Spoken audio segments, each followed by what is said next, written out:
Tired of paddle shifters and ready to feel the satisfying click of a real gear shift in your favorite racing games?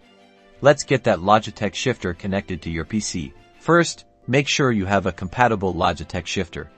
This tutorial works for the G9, G920, G9-3, and driving force shifter.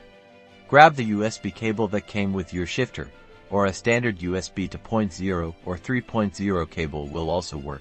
Now, locate the connection port on the back of your Logitech shifter. It should be a standard USB Type-A port.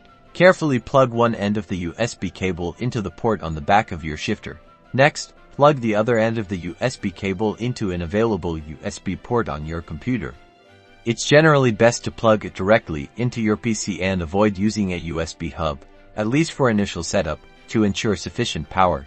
Now, download and install the Logitech G HUB software from the Logitech website if you haven't already. This software is essential for the shifter to be recognized by your PC and to calibrate it properly. Open G HUB once it's installed. G HUB should automatically detect your Logitech racing wheel and shifter. If it doesn't, try restarting your computer.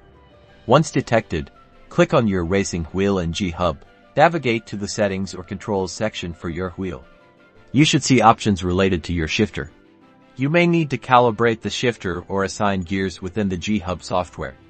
Every game requires slightly different control setups, so experiment and have fun. That's it. Your Logitech shifter should now be working properly with your PC. Launch your favorite racing game and get ready for a more immersive and realistic racing experience.